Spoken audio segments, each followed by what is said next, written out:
Do you feel like saving money is impossible because you just don't make enough? Listen, you're not alone, but I want to walk you through a couple of tips today that can help you get there, even if you're living paycheck to paycheck. Hi, I'm Jacob Wade. I'm a financial coach from Lunch Money, and today I want to give you some practical, actionable tips that you can actually implement today to start saving money, even if you're living paycheck to paycheck. Plus, if you stay to the end of this video, I want to help you save hundreds of dollars this month alone, so make sure to hang around for that. All right, let's get into it. All right, before you can save anything, you need to track your spending. I like to call this the financial audit. You're going to review where your money has been going. Now, you can do this by downloading your bank credit card statements and taking a look at all of those transactions over the last 90 days. But if you want a shortcut, of course, here at Lunch Money, that's what we do. You can grab a free 30-day trial. When you connect your credit card and bank accounts to Lunch Money, we'll actually pull in the last 90 days of data for you, and you can quickly sort through it and figure out where your money has been going to. But the idea behind this exercise is to get you familiar with your spending habits. You make hundreds of spending decisions per month, and each of those transactions you can track and figure out where that money has been going and why. And the idea behind this is to just start to identify some leaks, as I like to call them, in your budget. Leaks that you might not know where the money has been going until you start to look at the data. So this could be unused subscriptions. Maybe you forgot to cancel. It could be eating out for lunch during work, or it could be the daily coffee, whatever those things are where you realize these small money leaks are starting to add up to pretty big numbers. You can do that when you do the financial audit. So for example, let's say you do spend $5 a day on coffee, which might be a nice treat, but if you have a low income and you're really trying to save money, that $5 a day can be about $150 a month. Even if you just cut that in half, do it every other day, you could save $75 right there every single month. All right, once you know where your money has been going, step number 2 is to prioritize your spending.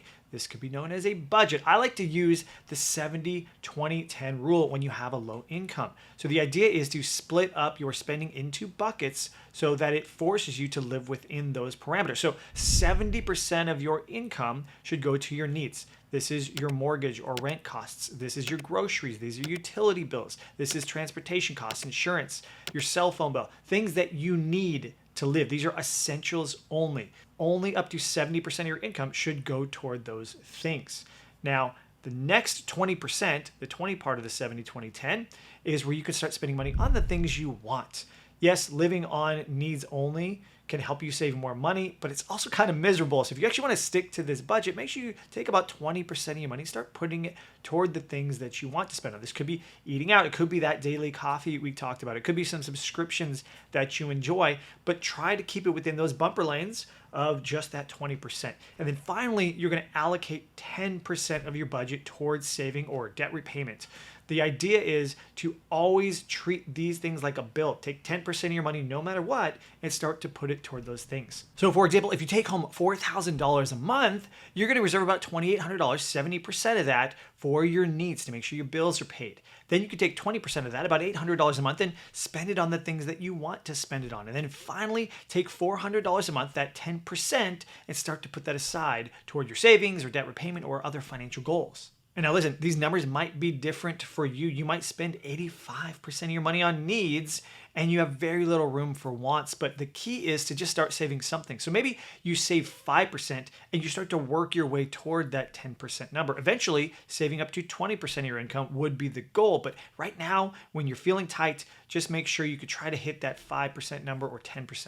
All right, now that you have a budget in place and you kind of know where your money has been going, you could start to slash unnecessary expenses or negotiate them cheaper. There are ways to find the same service for less. So first things first is just go through, again, that financial audit should expose, do I have unused subscriptions that I don't need, or maybe ones that I kind of like, but I can't really afford right now, things that you can cancel and put aside.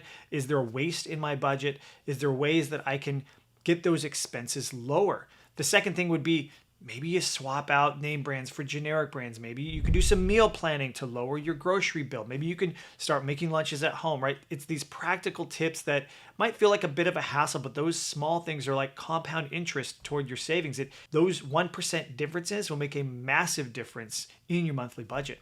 And then finally, if you do want to negotiate your bills, there's some cool ways to do that. You can negotiate almost anything, by the way. You could call your insurance companies. You can shop around for competitors. I recently saved over $1,000 a year just changing my auto insurance because I decided to get some quotes from different competitors. I also negotiated my internet bill down. My internet bill had been steadily creeping up for 2 years, and I decided to negotiate that bill, and I cut it in half. I saved $35 a month on my internet, which is over $400 a year. So all of these small little changes can add up and can literally be hundreds of dollars a month, even if you don't make that much. So make sure you don't pass upon these small little 1% changes that'll make a massive difference in your monthly budget. All right, now step 4 is to just try to boost your income in small ways. There's so many ways to make money from home. There's side hustle gigs. There's lots of different ways that you can just add a little bit to the bottom line. Again, don't have to go get a second job. I get that life is tight and you don't maybe necessarily have that kind of time.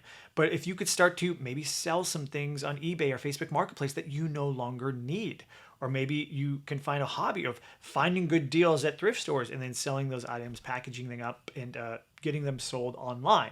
The other thing could be maybe you do have a little bit of time in the evenings and you could drive for Uber or DoorDash or something like that. Again, just a small side hustle where you can bring in a little bit extra money. That few $100s per month can help. Something that we did when I was only making $14 an hour is my wife did some babysitting, and we were able to take some of that money and save it, and it ended up being about $150 a month, which sounds small, right? But that's over $1,000 a year that we were allowed to save, which we would not have had before.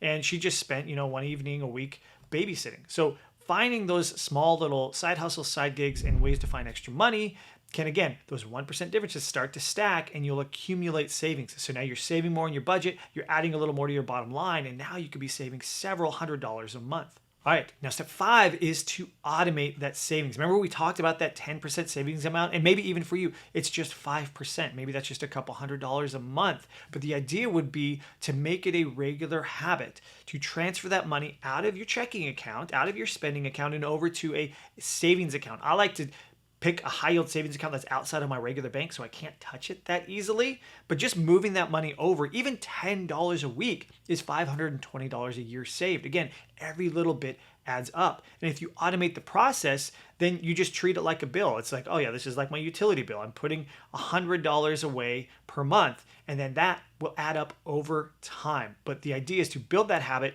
and just live without those funds. All right, and then I promised I would give you a tip on how to save hundreds of dollars this month. You could actually do this right now. It's called a no spend challenge. Now, the idea behind this is to only pay your bills, only pay for essentials, and cut out everything else. Now, this is a little bit extreme, but think of it kind of like a crash diet or a reset, right? You're going to detox your spending habits, and then you'll get back into some new spending habits after this no spend challenge is over. But if you can go 1, 2, 3 weeks, even a month of just spending on essentials, and pretend, again, we're cutting out that 20% that wants in your budget.